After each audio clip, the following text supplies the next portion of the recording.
유아 세례를 시행하는 적법한 이유라는 제목의 말씀 같이 나눌까 합니다. 오늘 유아 세례에 대해서 한번 말씀드릴 텐데, 유아 세례 이거 하나로 끝내자 뭐 이런, 요즘 이제 유튜브 하신 분들 그런 얘기인데, 뭐 저는 그렇게까지 자신 있게 얘기는 못 하겠고요. 우리 기독교인으로서 한번 기본 상식이라고 할 수 있는 세례의 개념과 유아 세례는 왜 우리가 시행하는가에 대해서 좀 복합적으로 좀 알아봤으면 좋겠어요. 제가 오늘 올해 1월 달에 세례와 침례의 차이점에 대해서 말씀드리면서 세례의 기본적인 이야기를 좀 말씀드렸거든요. 혹시 그 부분이 다시 좀 필요하신 분들은 1월 달에 세례인가 침례인가라는 영상을 찾아서 한번 들어보시면 유익이 되리라고 생각됩니다. 오늘은 이제 내일 모레죠. 우리 11월 첫째 주는 예수님 이야기 교회 1주년이 되는 그러한 기념주일, 아주 너무 감격스럽고 좋은 날이에요. 그날 또 하나님께서 너무 귀한 선물을 주셔서 우리 교회 첫 영아인 우리 윤슬 양이 첫 유아 세례를 받게 됩니다. 그래서 유아 세례를 시행하는 이유와 또 배경, 또 그거에 대한 성경적 의미가 무엇인지, 또 그것이 그 윤수리 가정만을 위한 얘기가 아니라 우리 모두를 향한, 하나님께서 우리 사람을 향하신 구원의 사역을 어떤 의미로 보고 계시는가를 우리 같이 한번 생각해 보는 시간을 가져볼까 합니다. 특별히 또 교단 중에는 이 유아 세례를 아예 근절하고 허용하지 않는 교단도 있거든요. 그 배경과 어느 것이 더 우리에게 유익한가도 설명드릴까 합니다. 첫 번째는, 세례는 처음부터 상징으로 해석되는 예식이기 때문에 유아 세례는 적법합니다. 세례는 말 그대로 씻는 예식이에요. 뭘 씻을까요? 죄를 씻는 예식이에요. 그럼 우리가 물에 잠긴다든지 또는 물을 그 사람에게 뿌린다고 해서 죄가 씻겨지나요? 안 씻겨지죠. 그것은 죄를 씻는다는 하나의 상징이에요. 물에 담그면 죄가 다 씻겨지고 물을 뿌리면 덜 씻겨지고 이런 거 아니고요. 물을 사용해서 씻는다는 개념으로 우리의 죄를 씻는다는 그런 내용이기 때문에 세례 예식 자체는 이미 그 출발부터 상징으로 출발을 했어요. 그러니까 침례가 맞냐 또는 세례가 맞냐 이런 논란도 애초에 의미가 없는 것이죠. 그런 의미에서 유아 세례도 마찬가지입니다. 장성한 장년에게 세례를, 성인에게 베푸는 그 유아 세례나 유아에게 베푸는 세례나 모두 상징이에요. 그러니까 우리가 거부감 없이 받아들이면 될 것 같고요. 아까 말씀드린 대로 유아 세례를 아예 주지 않는 교단이 바로 침례교입니다. 어떻게 보면 당연하죠. 침례교는 사람을 완전히 물속에 잠수시킨 다음에 꺼내거든요. 근데 그 영유아를, 그 물속에 아이를 집어넣는 거는 굉장히 부모나 주변 사람들에게 당황스러운 일이기 때문에 그렇게 시행 안 하는 걸로 알고 있어요. 그런데 침례교가 가지고 있는 또 다른 장점이 많거든요.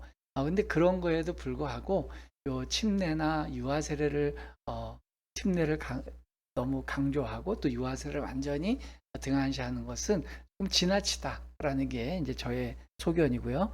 만일 침례교의 주장대로라면 사실은 그 유아 세례를 처음 그 반대한 기독교 역사상의 그 교파가 있는데, 그게 바로 제세례파, 그러한 메노나이트 또는 제세례파, 이런 제세례파 중에서도 메노나이트 교단이라고 있거든요.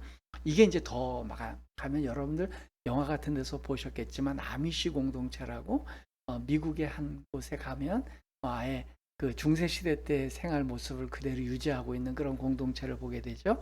이게 다 제세례파의 분파들이죠. 이런 분들은 유아 세례를 원래부터 근절했어요. 그 왜 이 제세례파라 그러냐? 이분들은 본인이 직접 하나님 앞에서 신앙 고백을 하는 것만, 또 심지어는 성령의 세례를 받는 것만이 이것이 진짜 세례다. 그래서 과거에 로만 캐톨릭사 하나에서 받은 거나 또는 다른 이제 종파에서 받은 세례는 무효하고 새로 받아야 된다. 그래서 다시 세례를 받는다라는 그런 의미를 두고 본인들이 주창한 게 아니고, 다른 이제 종교 개혁자들이 쟤들은 재세례파, 다시 세례를 주는 애들이야라고 지칭하면서 그 명칭이 생겼거든요.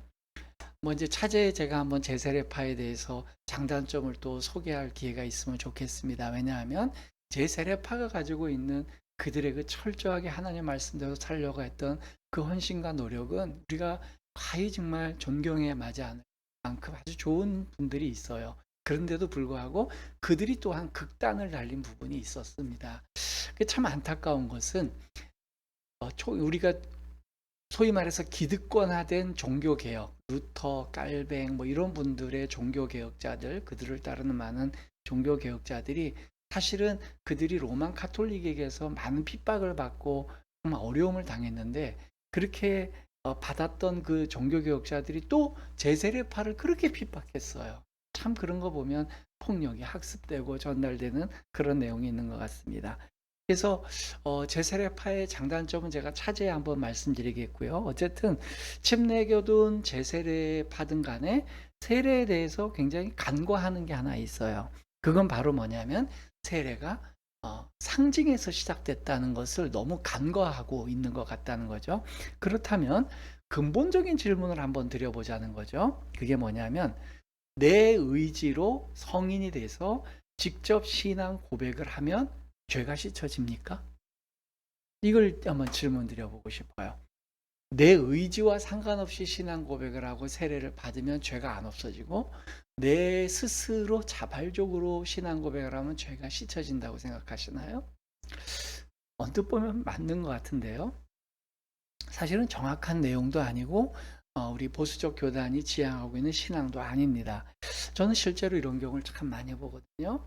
뭐 제가 제일 가까운, 저는 이제 신학교 출신이잖아요. 신학대학 출신인데 제 이제 동창생들 중에는 보면 저희 학교는 세례를 받고 목사님 추천서가 있어야지만 입학할 수 있는 학교예요.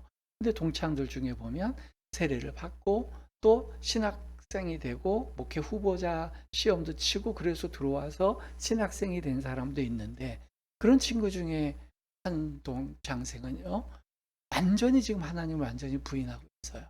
이 불교계에서 너무 유명한 그런 박사가 돼서 교수님이 돼서 오히려 지금 불교를 전파하는데 전념을 다하고 있는, 학교 다닐 때도 그의 언행이 상당히 좀 미심쩍었던 부분이 사실 있던 걸로 우리 동창생들은 기억하고 있어요. 그런가 하면요, 또 다른 동창생은요, 참 나쁘끄러운 얘기지만 목사 안수까지 받았어요. 목사 안수까지 받았는데 이분이 동성애자예요. 그래가지고 동성애를 하다가 걸린 거예요. 그래서 목사 면직 파면됐습니다. 자, 여러분, 목회자든 장로님이든 성도들 가운데 멀쩡하게 세례받고 멀쩡하게 임직받고 그렇게 다 신앙 고백했는데도 그들이 죄가 사해집니까? 오히려 일반인들보다 더 극악무도한 죄를 범하고, 저 사람이 과연 양심이 있는 사람인가 싶을 정도의, 신앙 양심은 둘째치고 일반적인 양식과 상식이 있는 사람인가 싶을 정도의 범행을 저지르는 사람들이 비일비재합니다. 저는 이제 군복무 시절에 군종사병으로 복무를 했거든요. 처음 입대해서 1년 정도까지는 중대군종이라 해서 그냥 철책에서 근무를 했는데, 전념해서 군종사병이 되는 게 아니라 제 주특기, 제 원래 제가 이제 간호병이었어요. 이제 무병이었는데 간호사 업무를 하다가 중대원들을 향해서 이제 소위 말해서 자비량 선교사인 거죠. 전도하는 그런 사람 하다가 이제 1년 13개월 지나고 상병 2호봉이 됐을 때 사단 군종으로 와서 사단 군종병으로 이제 남은 군복무 생활을 이렇게 보냈습니다. 저희 때는 30개월 했던 시절인데 저만 마지막으로 이제 3개월 혜택을 받아서 27개월을 했던 그런 시절이었어요. 그때 제가 이 얘기를 왜 하냐면, 사단 군종병이 됐을 때 진중 세례식이라 그래서 장병들에게 단체로 수십 명 또는 많을 때는 수백 명에게 한꺼번에 세례를 주는 경우가 있어요. 참 귀한 일입니다. 저는 그 진중 세례를 폄하하려고 하는 말이 전혀 아닙니다. 진중 세례를 통해서 세례자 수가 많이 확보돼야 그 당시에 이제 목사님, 이제 군종 목사님들의 TO가 더 확보가 돼요. 근데 이게 웃기는 게 뭐냐면, 기독교는요, 세례를 일생에 딱 한 번 하잖아요. 그런데 법회나 이 불교계에서는 그 이제 그들이 주는 그 어떤 예식이 있어요. 그런 거는 여러 번 해도 되는 거예요. 그러니까 이게 카운팅이 누적이 되는 거예요. 그래서 법사들의 숫자가 더 목사님들보다 많아지는, 이러한 이제 불상사가 일어나게 됐죠. 어쨌든 그럴 때에 저는 이제 진중 세례 받은 많은 장병들이 이런저런 이유로 자기가 신앙 고백도 하고 해서 그렇게 이제 세례를 받지만 그들이 쉽게 신앙을 떠나는 모습들을 너무 많이 봤습니다. 그래서 이게 과연 뭐 세례라는 것 자체가 과연 내가 신앙 고백해서 성년이 됐다는 이유만으로 그걸 받는 것이 더 고가치고 아이가 받는 것은 무가치하다라고 과연 누가 이렇게 얘기를 할 수 있는가를 말씀드리고 싶고요. 세례받는 거의 기본적인 개념이 뭐죠? 내가 죽고 하나님 안에서 내가 다시 살아나는 것에 대한 상징이에요. 내가 죽고 하나님의 뜻대로 사는 삶을 살겠습니다라는 신앙 고백인데, 그것이 성인이 돼서 이런 신앙 고백을 하던 유아 시절에 부모가 그런 각오로 아이를 양육하면서 키우겠건 상관이 없다는 거죠. 저는 오히려 반대로 경험적으로 보니까요, 청소년 또는 청년, 성년이 돼서 세례받은 사람보다 어린아이 때 유아 세례를 통해서 기독교 분위기 안에서 부모의 신앙 가운데서 자란 아이들이 더 평생 동안 신앙을 유지하는 경우를 전 더 많이 봤습니다. 그래서 아이 자체도 '나는 어릴 때부터 유아 세례 받은 사람이야.'라는 세계관과 그 생각 속에 사는 게 더 유리하더라는 거죠. 그렇기 때문에 세례는 상징에서 출발한 거기 때문에 유아 세례나 성인 세례는 큰 차이가 없다. 두 번째는요, 세례의 기원은 구약 성경의 정결 예식에서 기원되었기 때문에 유아 세례는 적법한 거예요. 무슨 말씀인가 하면요, 어떤 분들은 그렇게 얘기해요. 유아 세례는 라는 말이 성경에 나와 있지 않기 때문에 유아 세례를 하면 안 된다라고 얘기를 해요. 그런 분들에게 되묻고 싶어요. 구약 성경에는요, 세례라는 말 자체가 없습니다. 그러면 세례라는 말 자체가 없는 걸 신약 성경에 갑자기 도입해서 쓰면 이것은 근거가 없는 것을 쓴 거 아닐까요? 여러분, 세례라는 말이든 유아 세례든 다 구약 성경에서 온 건데, 구약 성경에 정결 규례에서 그것이 그 정결 규례의 여러 가지 것 중에 이제 물로 씻는 그 세례라는 예식만 신약 시대에 잔존하게 돼서 남게 된 거예요. 제가 이제 1월 달에 했던 설교에 더 자세한 그 설명이 나옵니다만, 구약의 정결 예식에 보면 물로만 정결하는 게 아니에요. 동물의 피나 기름이나 우슬초 이런 것들로 액체류는 여러 가지로 쓸 수 있었어요. 액체만 쓰는지 아십니까? 불을 태워서 향기, 그 연기를 통하는 그 고체가 기체화되는 이러한 현상을 통해서도 정결하게 하는 예식을 치렀고요. 심지어는요, 물도 기체도 아닌 붉은색 실 또는 모든 털을 다 면도하는 거, 그리고 정결하게 하는 장소에 아예 격리해 있는 거, 장소들을 구분하는 거, 이런 게 다 정결 예법 중에 하나였다는 거예요. 그 중에 하나가 이제 물로 씻는 거 하나만 남은 거예요. 그러니까 이것은 신약 시대 오면서 간결해진 거거든요. 그래서 우리가 그 근원을 살펴보면 구약의 정결 예식에서 따와야 되는데, 그렇게 보면 구약의 정결 예식에는요, 유아가 예외가 되지 않았다는 게 중요한 거예요. 이게 핵심이에요. 그러면 구약의 정결 예식에서 신약의 세례가 집행이 됐는데, 그럼 구약의 예식에서는 어른들만 구약의 정결 예식의 대상이었고 유아는 해당 사항이 없었느냐? 아니고요. 유아도 세례 그 정결 예식의 대상이었어요. 여러분, 이 성경은 너무 많이 제가 설명하면 시간이 많이 가니까 가장 또 대표적인 거 봅시다. 세례는 정결 예식이라고도 볼 수 있지만 또 하나는 하나님과의 언약 체결이에요. 그죠? 저는 하나님의 백성이 되겠습니다. 하나님 안에서 내 생명이 좌지우지됩니다. 전 하나님의 백성으로 받아주십시오. 이거잖아요. 그럼 구약 성경에서 하나님의 백성으로 언약하는 최고의 그 예법이 뭐죠? 할례입니다. 신약 성경에 세례가 있다면 구약에는 할례가 있어요. 할례에 대한 규정을 한번 볼까요? 창세기 17장 12절 말씀 같이 읽어봅니다. 너희의 대대로 모든 남자는 집에서 난 자나 또는 너희 자손이 아니라 이방 사람에게서 돈으로 산 자를 막론하고 난 지 8일 만에 할례를 받을 것이라. 자, 할례는 얼마 만에 받는다고요? 난 지 8일 만에 받는다. 여러분, 하나님의 백성이라는 표식을 몸에 갖는 건데요, 유아 세례를 반대하시는 분들에게 이제 여쭤봅니다. 아니 왜 유아 세례를 어 성인에게 만약에 유아 세례하면 안 되고 세례는 성인에게 해야 된다. 그럼 할례는 누구에게 해야 될까요? 할례는 성인이 될 때 성년식 때 해야 되는 거 아닌가요? 성년 이후가 됐을 때 할례를 해야 되는데 왜 유아기 때 합니까?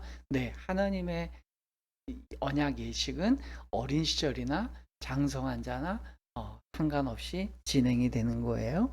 그러니까 신앙 고백은 어린아이, 그 아이가 의식을 하건 하지 못하건 시행을 했다는 거고요. 세 번째는 유아 시절부터 실제적인 하나님의 백성이기 때문에 유아 세례는 해야 되는 겁니다. 여러분 신구약 성경이 일관되게 증언하는 내용이 있어요. 그건 바로 뭐냐면 하나님의 백성은 유아 시절 아니 태 속에서부터 하나님의 백성이다라는 겁니다. 유아 세례를 거부하시는 분들의 신앙 가치관을 면밀히 살펴보면요. 유아들은 하나님의 백성이라고 아직 선언하긴 하는 것을 보류한다는 거예요. 이 아이가 하나님의 백성으로 받아들이는 건 보류하자. 이 아이가 성년이 됐을 때 판단하자는 게 그들의 근본적인 마음인 거죠. 그러니까 세례를 안 베푸는 거잖아요. 그러나 성경은 명확하게 선언을 해요.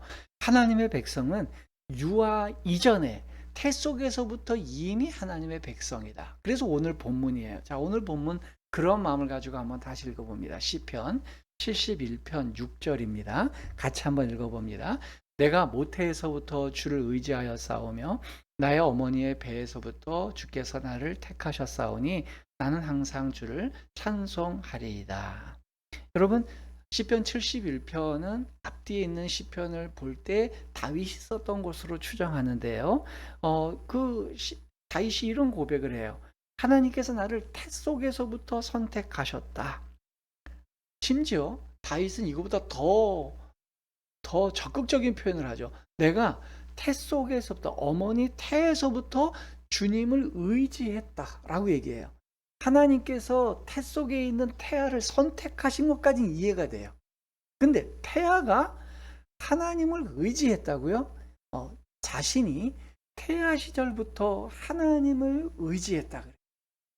저는 이것이 바로 정말 하나님께서 우리의 인간을 유물론적인 어떤 덩어리로 만드신 게 아니라 영혼과 우리의 육체가 태아 시절부터 어떤 의미든 간에 우리가 어떻게 설명할 수는 없지만 정말 신묘막측하게 연결되어 있다고 저는 생각해요. 그럴 때에 우리의 영혼은 아직 이 세상에서 살아가는 방식과 정보와 이 모든 것들이 아직은 뒤늦기 때문에 그것들에 대해서 점차 배워가고 더디게 시간을 보내야지만 이 세상에 적응할 수가 있는 거예요. 그러면 이거는 굉장히 고차원적인 얘기입니다. 영혼은 이 세상에 하나님께서 만드시고 난 다음에 우리 영혼이 부여되잖아요. 그러면 이 세상이 낯선 거예요. 그러니까 그 영혼은 이 세상을 배워가야 되기 때문에 유아기적인 시절을 보내지만 우리의 아이덴티티, 정체성을 갖고 있는 유아는 이미 태어날 때 선택한 백성들은요. 하나님을 의지하려고 하는 의지가 그 안에 있다는 거예요. 저는 이 이야기를 이 다윗의 고백을 들으면서 굉장히 감명 깊었어요. 그러면서 제 자신을 돌아봐도 제가 7살 때 우리 고향교회가 개척이 돼서 신앙생활을 본격적으로 시작했다 했잖아요. 그 어린 시절부터도 저는 진짜 막연하게 정말로 하나님이라는 절대적인 존재가 계실 거라는 생각을 했던 제가 여러분 믿거나 말거나 그런 마음을 갖고 있었던 걸 제가 추억해 봅니다. 어쨌든 이것이 참 신앙인의 고백이죠. 우리 당대에만도 한 60억 가까이 50억 넘는 인구가 우리 동시대에 살고 있어요. 근데 그 인구뿐만 아니라 오고 오는 수천 년 아닌 그 수만 몇 년이 될지 모르겠지만 그 오랫동안의 그 너무나도 기하학적인 너무 많은 그런 인구 중에 하필이면 한 가정에서 우리를 태어나게 하시고 그 가정이 믿음의 가정에서 태어나게 하게 하셨다는 것은 너무 감격스러운 일인 거예요. 그러니까 그것은 그 부모가 이 아이를 하나님께서 우리 가정에 보내주시고 그 가정에서 이 아이를 양육시키겠다는 것 자체가 하나님께서 우연히 있으시겠습니까? 하나님이 예정하시고 짝을 맞춰서 보내주셨으니 얼마나 아름다운 신앙의 고백이겠어요. 이런 신앙의 고백은요, 구약 성경에만 있는 게 아니에요. 신약 성경을 여는 첫 부분에도 이런 증언이 너무 많이 나와요. 여러분, 대표적으로 이제 예수님의 그 육체적인 모친이었던 마리아와 그 이제 엘리사벳이 만나는 장면 한번 봅시다. 누가복음 1장 39절부터 44절까지를 일단 한번 쭉 읽고요. 제가 좀 설명드립니다. 다 같이 읽어볼까요? 이때 마리아가 일어나 빨리 산골로 가서 유대 한 동네에 이르러 사가랴의 집에 들어가 엘리사벳에게 문안하니 엘리사벳이 마리아가 문안함을 들으매 아이가 복중에서 뛰노는지라 엘리사벳이 성령의 충만함을 받아 큰 소리로 불러 이르되 여자 중에 내가 복이 있으며 내 태중의 아이도 복이 있도다. 내 주의 어머니가 내게 나오니 이 어찌 된 일인가. 보라, 내 문 안 하는 소리가 내 귀에 들릴 때에 아이가 내 복중에서 기쁨으로 뛰놀았도다. 네, 보세요. 엘리사벳의 태 속에는 세례 요한이 될 아이가 지금 자리 잡고 있고요.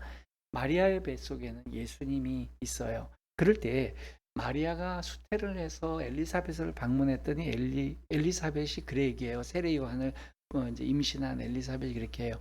아마 태중에 자기 임신한 한 6개월 정도 앞섰다고 지금 많은 학자들이 얘기해요. 그럼 굉장히 얘가 이제 그 뭐랍니까, 이게 태중에서의 움직임이 있잖아요. 그 어떤 움직임을 느낀 것 같아요. 그때 이렇게 얘기를 해요. 이 상황을 가지고 긍정적으로 이 성경을 그대로 해석하는 분들은 어떻게 해석합니까? 세례 요한이 그 태중인 상태에서도 예수 그리스도를 인지하고 세례 요한이 성령 충만함을 입어서 비록 태하지만 예수 그리스도가 가까이 오신 것을 알고 반응을 해서 정말로 뛰어놀았다라고 긍정적으로 해석해요. 저도 그렇게 해석하고 보수적인 모든 분들은 그렇게 해석해요. 그렇다면 다윗의 고백하고 똑같은 거죠. 내가 태중에서부터 아직 내가 세상살이에 대해서는 아주 유하지만 내 영혼의 존재 자체는 메시아를 알아볼 수 있는 거니까 그래 반응했다. 그런가 하면 반대로 이 이야기를 부정적으로 해석하는 사람들이 있겠죠. 이제 성경 비평론자들은 이렇게 하겠죠. 아니 무슨 태아가 성령 충만해, 거짓말 그만해라. 엘리사벳이 아기가 움직이는 걸 보고 발길질하는 걸 보고 엘리사벳이 그렇게 해석한 거다라고 얘기할 수 있잖아요. 오케이, 받아들이겠다는 거예요. 좋습니다. 이러한 사실을 전 동의는 안 하지만 그런 부정적인 해석을 받아들이면 더 놀라운 사실이 드러나요.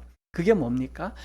아이의 상태와 아이가 행동한 건 별개로 이 아이를 수태하고 있는 엄마는 이 아이의 움직임을 어떻게 해석한 거예요? 아이가 성령 충만하고 예수께 반응했다라고 해석한 거잖아요. 그리고 그렇게 얘기를 하고 고백한 거잖아요. 그럼 이게 뭡니까? 부모의 신앙 고백이 아이의 신앙을 대변하게 된 거예요. 아이는 그런 상관없는데, 근데 실제로 그렇게 신앙 고백했던 엘리사벳의 자녀가 어떤 아이가 됩니까? 예수께서 여자가 낳은 자 중에 세례 요한보다 큰 자가 없다 그랬어요. 정말 최고의 신앙인이 되었습니다. 엄마가 태중에 있는 아이의 움직임까지도 하나님 앞에 바르게 신앙 고백을 했더니 그러한 마음가짐을 가지고 이 아이를 양육했더니 이 아이가 정말 오고 오는 모든 인류 중에 최고의 신앙인이 된 거예요. 그래도 명백해진 겁니다. 뭐냐면 아이의 신앙과 별개로 엄마와 아버지의 신앙 고백이 있다면 결과적으로 그것은 그 아이의 정말 최고의 신앙으로 자라갈 확률이 높다라는 걸 반증하는 거죠. 그러니까 더더군다나 유아 세례와 유아 시절부터의 부모의 교육이 얼마나 신앙적으로 중요한가인지를 우리는 보게 되는 거예요. 네 번째, 예수님께서도 어린아이를 하나님의 백성으로 인정해 주셨어요. 이건 제가 여러분들이 벌써 기독교를 조금 이해하신 분들은 충분히 납득이 되리라고 생각됩니다. 그럼에도 불구하고 확인 차원에서 한 번 더 볼까요? 마태복음 19장 13절과 14절입니다. 같이 읽어봅니다. 그때 사람들이 예수께서 안수하시고 기도해 주심을 바라고 어린아이들을 데리고 오매 제자들이 꾸짖거늘 예수께서 이르시되 어린아이들을 용납하고 내게 오는 것을 금하지 말라. 천국이 이런 사람의 것이니라 하시고. 네. 예수님 당시에 예수님이 활동하니까 사람들에게 많이 주목을 받으셨어요. 그때 어린아이들이 오니까 그 주변에 있던 어른들이 "아이들은 저리 가라."라고 그렇게 아이들을 예수님 주변에서 격리시키려고 그랬어요. 그랬더니 예수님께서 오히려 격리시키는 어른들을 꾸지람하면서 "그 아이들이 내게 오는 걸 용납."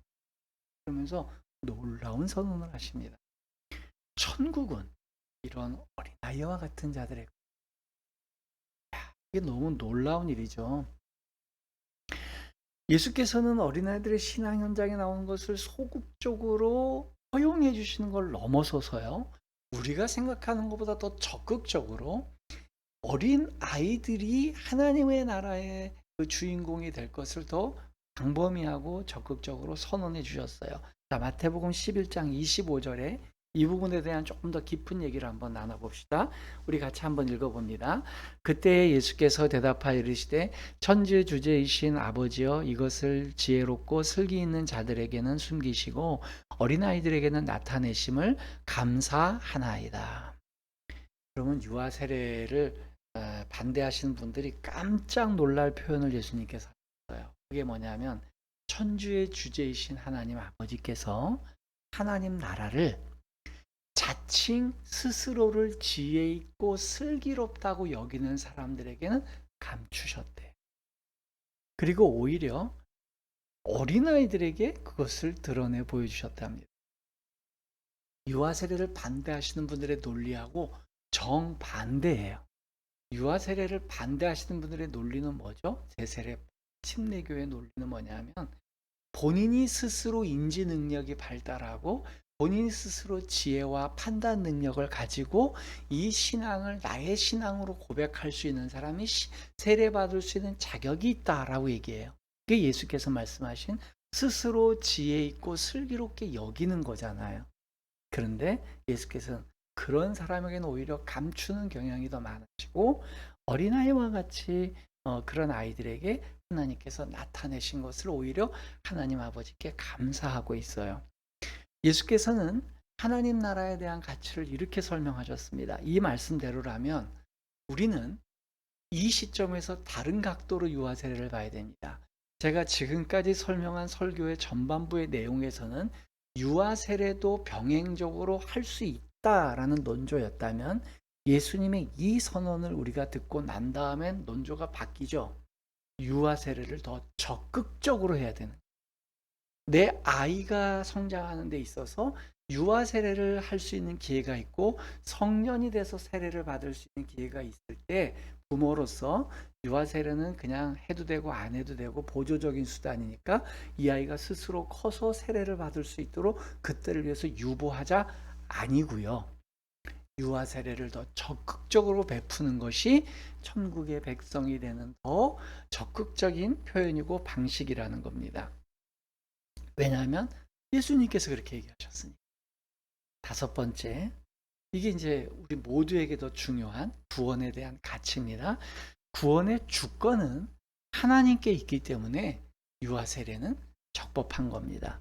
여러분, 유아 세례가 온당한 가장 근본적인 이유가 뭐냐면 구원을 얻게 되는 주권이 누구에게 있느냐의 문제라는 거예요. 유아 세례를 반대하시는 분들은 신앙 고백을 하는 사람에게 또 그의 태도와 행위에게 그 구원의 가치를 더 부여해 주는 겁니다.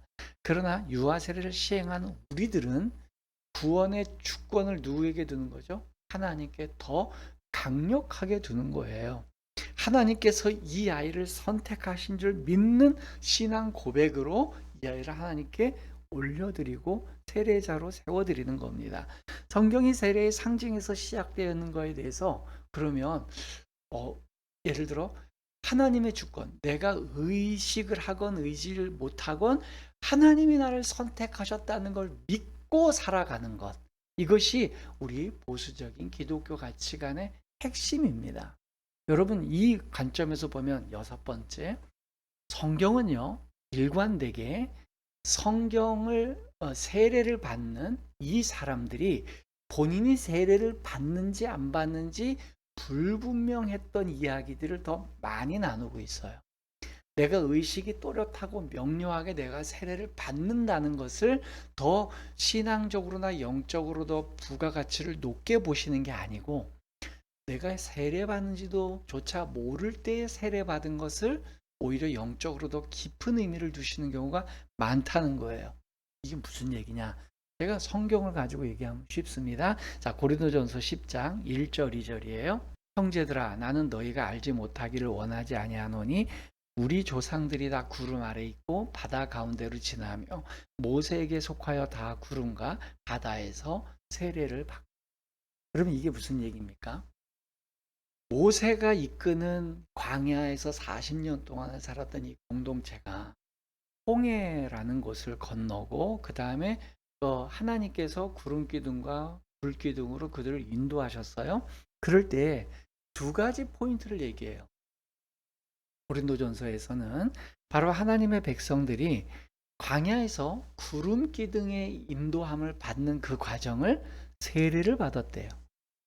모세에게 속하여 다 구름에서 세례를 받아. 구름과 바다에서 세례를 받았다. 구름이 수증기잖아요. 그 수증기 아래에 있는 거를 세례를 받았다고 얘기를 해요. 그러면 질문입니다. 그 구름의 이끌림을 받고 광야를 쭉 걸어가고 있던 이스라엘 백성들이 본인들이 지금 세례받고 있다고 생각했을까, 안 했을까요? 한 명도 세례 안 했어요. 생각 안 했을 거예요. 근데 성경은 그들이 그 행위를 통해 세례받았다. 또 홍해를 통해 마른 땅같이 바다 가운데를 건너갈 때도 그들이 세례를 받았다. 그러니까 저는 이 내용에서 침례와 세례가 다 있다고 봐요. 근데 심지어 침례도 아니죠. 바다 속을, 물속을 걸어간 게 아니라 바다가 거쳐내고 물 가운데로 걸어간 거니까, 그렇게 보면 오히려 세례가 더 성경적일 수 있어요. 여튼 제가 어떤 교단을 너무 과격하게 폄하하는 건 아니고요. 그거 너무 작은 거에 집착하고 있는 게 너무 안타까워서 그래요. 어쨌든 광야 공동체가 구름 아래에서 하나님의 인도하심을 받는 걸 세례받았다. 홍해를 가르고 그곳을 지나는 걸 세례받았다. 여기서 핵심이 뭐냐? 그들은 이 행위를 세례로 인식하지 못했다는 거예요. 그러나 하나님께서, 그들을 구원하신 하나님께서는 그들도 내가 이렇게 세례를 베풀었다라고 선언해 주시는 겁니다. 자, 이제 결론입니다. 이제 이틀 뒤에 우리 이제 내일 모레 11월 첫 주 우리 예수님 이야기 교회 창립 1주년이 되는, 설립 1주년이 되는 첫 예배 때 우리 첫 유아 세례를 집례합니다. 여러분, 유아 세례가 첫 세례인 게 저에겐 무한 영광입니다. 예를 들어 우리가 지난 1년 동안에 어떤 새로운 가족이 생기셔서 그분이 세례를 받겠다고 해서 성인 세례를 먼저 줬다면 그것도 의미가 있겠지만, 하나님께서 우리 개척교회를 사랑해 주셔서 첫 세례를, 그것도 1주년 만에 유아 세례를 베풀게 하셨다. 너무 감격스러운 거죠. 왜냐하면 예수님께서 스스로 지혜 있다고 여기는 자들이 하나에게는 하나님 나라를 감추시고, 오히려 어린아이들에게 그 하나님 나라의 또 비밀을 알려주셨다라고 하셨으니, 이것은 적극적으로 유아 세례를 더 우리가 많이 시행해야 된다는 시점에서 너무 감사한 거예요. 또 세례는 죄를 씻는다는 성경적인 상징적인 예식입니다. 세례자가 그 영적인 의미를 깊이 이해하건 이해하지 못하건 전혀 상관이 없습니다. 내가 하나님의 백성으로 살겠다는 고백이 있고, 그것이 부모의 고백이든 누구의 고백이든 있으면 그것은 하나님께서 그 백성으로 인쳐주시는, 또 하나님의 백성임을 신뢰하는 마음으로 시행하는 거니까 괜찮아요. 나아가 마지막으로 한 가지 첨언 드릴 게 하나 있어요. 저도 이제 34, 5년 이렇게 오랫동안 목회자로 사는 동안에 유아 세례를 수십 건 집례했어요. 그때마다 세례받는 부모들의 입장을 보면 참 이런 건 한번 꼭 알려주고 싶다 했는데, 지금까지 한 번도 못 알려준 게 하나 있는데, 그게 뭐냐면 어떤 아이는 세례를 받을 때 막 웁니다. 그렇잖아요, 그죠? 갑자기 자고 있는데 또 가만히 있는데 낯선 사람, 목사님이지만 낯선 분이 물을 끼얹으니까, 저희는 찬물을 끼얹지는 않아요. 체온하고 비슷한 그런 미온수를 사용할 텐데, 또 어떤 아이는요 유아세를 하면 생글생글 웃는 애가 있어요. 또 어떤 애는요. 유아세를 하면 목사님 팔을 또 막 잡거나 이렇게 미는 애들도 있고요. 어떤 애는 아예 자는 애가 있어요. 그때마다 그 부모들의 표정이 정말 이제 막 다양해요. 천차만별이에요. 우는 분들은 '아유 내가 무슨 준비를 잘못해서 우는가.' 이런 생각이 있기도 하고 해요. 여러분 다 착각입니다. 제가 아까 엘리사벳 얘기를 드렸죠. 엘리사벳이 태중의 아이가 뛰어놀 때에 그것을 신앙으로 해석했어요. 앞으로 뭐 내일 모레도 마찬가지지만 앞으로 우리 예수님 이야기 교회에서 세례 받거나 유아 세례 받는 분들은 꼭 이해하세요. 아이가 만약에 운다. 그럼 어떻게 해석해야 되겠어요? 야, 이 아이가 그리스도의 고난을 이해하고 영적으로 동감하면서 그리스도 앞에 울면서 세례를 받는다. 정말 자기를 참여하는 마음으로 세례받는 거 이렇게 해석하면 되고, 웃으면서 받으면 어떻게? 야, 이 아이가 세례를 감격스럽게 받아서 이걸 기쁨으로 받아들이는구나. 자면서 만약에 세례를 받으면 어떻게 하겠어요? 예수께서 풍랑치는 바다에서 백고물에서 누워서 주무시는 것처럼 이 요동치는 세상 속에서도 편안하게 이 모든 상황을 받아들일 아이로 하나님이 받으시는구나. 해석의 문제, 해석의 문제. 그 아이의 영혼은요, 이 땅에 이제 막 출발을 해서 이 정보를 쌓아가 이 아이가 살아갑니다. 그래서 그게 수십 년의 삶이 지어돼서 우리 하나님의 나라, 하나님께서 영혼도 창조를 하신 거잖아요. 영혼이 뭐 옛날부터 있다가 오는 게 아니라 우리는 이제 보수적인 기독교는 생명이 시작되면 태초부터 선택은 하시지만 하나님이 창조하시고 또 육체도 창조하시고 그래서 우리가 존재하게 되는 걸로 봐요. 우리가 만약에 영원전부터 존재했다면 하나님과 동급이죠. 그렇지 않고 우리는 창조되어지는 존재예요. 그럼 창조되어진 영혼은 인식 체계를 배워가야 되는 거죠. 그런 의미에서 영적으로는 하나님의 백성으로 또 그 영육이다 하나님의 백성으로 우리가 태어나게 되지만 이 세례라는 과정을 통해 하나님의 백성으로 많은 성도들 앞에 동료들 앞에서 인치고 우리가 앞으로 이 아이를 신앙 안에서 잘 양육하면서 격려해주고 독려해서 우리 하나님의 백성답게 살도록 응원해 주겠습니다. 이게 유아 세례의 기본 방침이에요. 그러니까 세례는 아이가 인지하건 인지하지 못하건 상관없고요. 마치 구름 안을 지나가던 광야 공동체가 그것을 인지 못했던 거 상관없어요. 오히려 제가 보건대 청장년이 돼서 세례받은 사람보다 유아 세례받고 이런 사람들이 더 오랫동안 평생 동안 신앙생활하는 걸 전 더 많이 봅니다. 그것이 우리의 그러한 중요한 것인 줄 알고요. 중요한 것은 하나님을 향한 우리의 신앙 고백이에요. 어떤 상황에서건 하나님께서 이 자녀를 하나님의 자녀로 선택하셨고 그 수십억 아니 셀 수 없는 몇 조, 몇억 뭐 얼마 될지 모르겠지만 기하급수적인 그 많은 숫자 중에 인구 중에 우리 가정에서 만나게 하시고 이 아이를 믿음으로 양육하게 우리 가정에 위탁해 주신 거에 대한 감격, 감사, 또 그 아이가 여러 교회가 있지만 예수님 이야기 교회에서 같이 신앙생활하게 된 감격. 그래서 비록 우리는 그 아이를 직접 낳거나 또 우리하고는 피가 한 방울 섞이지 않은 사람일 수 있지만 신앙의 공동체 구성원으로 한 명 보면서 이 아이를 내 자녀같이 격려해주는 그러한 상호간의 교제와 은혜가 우리 여러분들에게 함께 있기를 주님의 이름으로 부탁드립니다. 아멘.